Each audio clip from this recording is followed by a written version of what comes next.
Ademola Adelakun, ọ̀rẹ́ wa ọmọlúàbí ọlọ́pọlọ pípé Bayii ó nílò ìrànlọ́wọ́ èmi àti ẹ.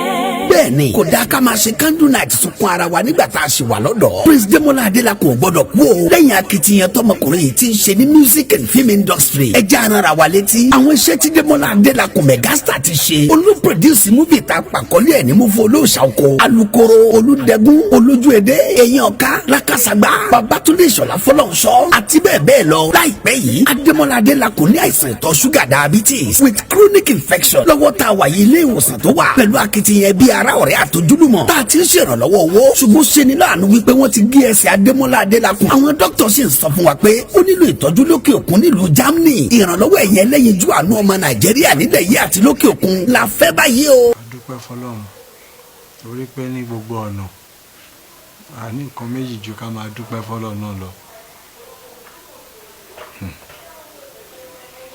Orúkọ tèmi ni Ademola Adelakun, megastar, so producer ni mí fún ọ̀pọ̀lọpọ̀ orin àti sinimá tí gbogbo ayé mọ̀.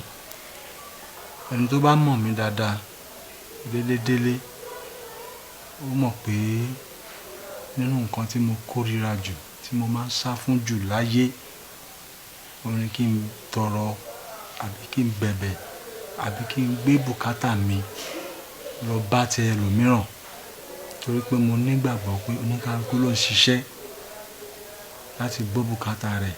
Nígbà tí wàhálà yìí ṣẹ̀ṣẹ̀ bẹ̀rẹ̀ mo kọ́kọ́ rò pé ohun tí mo lè dojúkọ fúnra mi tàbí ṣe operation. Òótọ́ àti ṣe operation wọ́n dẹ̀ ti gé ẹsẹ̀ kan ṣùgbọ́n síbẹ̀ náà ọpẹ́ ni fọlọ́run. Ìgbà tán parí ohun gbogbo tán wọ́n sọ pé ní kíákíá láì fi àkókò ṣòfò a gbọ́dọ̀ tẹ̀síwájú lórí ìtọ́jú tó péye fún ọ̀pá ẹ̀yìn, fún ojú àti fún gbogbo àwọn ẹ̀yà ara tó kù. Àwọn dókítà bíbáyìí wọ́n ti bá tòkè òkun sọ̀rọ̀.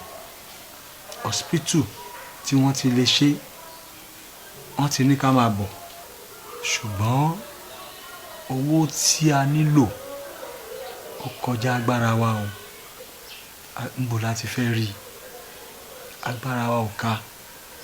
Eléyìí ló jẹ́ kó pa dandan fún mi láti pàtijú tì, láti pa gbogbo ohunkóhun tì, láti fojú hàn fúnra mi, láti wá bẹ̀bẹ̀ fún ọmọ Nàìjíríà onínú dídùn ọlọ́rẹ wípé kẹ́ dákun kẹ́ ràn wá lọ́wọ́ nítorí pé ẹni àìsàn pa kò tó nǹkan, ẹni owó pa ló pọ̀ jù. Tó bá ṣe pé mo ti ṣe rere díẹ̀ rí tí ẹ bá rántí ẹ bá wo rere tí mo ṣe o. Tó bá ṣe pé mo ṣe ìkà tó pọ̀ tí ẹ lè gbàgbé ẹ má wo tìkà tí mo ṣe o, tí Ọlọ́run ní kí ẹ wò mọ́ mi lára. Ẹ má jẹ́ n ṣòfò, ẹ má jẹ́ n ṣègbé. Àwọn tó mọ̀ mí dáadáa wọ́n mọ̀ wípé nínú oore tọ́lọ́run ṣe fún mi, nínú ẹ̀bùn tọ́lọ́run fún mi, nínú ọgbọ́n orí àti ṣe nǹkan kan nù orin àti ṣe nǹkan kan nù sinimá níbo la wá fẹ́ gbégbà. Bàtà lẹ́sẹ̀ méjì gan àsáré káàkiri àti ìlébá àfòsókè àti ìrọ̀ ọwọ́ ò tí ì tó. Níbo la fẹ́ gbélé ìgbà?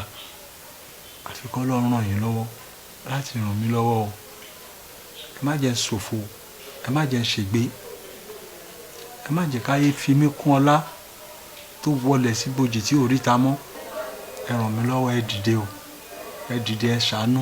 Tọ́lọ́run ní kẹ́ wo káàkiri àgbáyé, ẹ ṣàánú fún wa, ẹ ní fi rí eléyìí gbà o. Ẹ wá dákun ẹ ṣàánú wa. Àfẹ́ kí Ademola Adelakun kú báyìí. Ohunkóhun tẹ́ ẹ bá nípa láti ṣèrànlọ́wọ́ fún un. Ẹ̀yin náà lẹ́ni kejì ẹ̀. Ẹ fowó sàkáǹtì nọ́mbà yìí. Adelakun Olúbùkọ́lá Olúfisáyọ̀. GT Bank 0431383423. Lẹ́ẹ̀kan sí 0431383423. Tàbí kẹ́ ẹ pàbí ẹ́mbásì ní Germany +491 762 227 3907. Alhaji Bọ́lájí Bello Canada +1 416-662-4929 Fẹ́mi Akínrìnwá Nàìjíríà +234-708-165-1204 ẹ ṣé púpọ̀.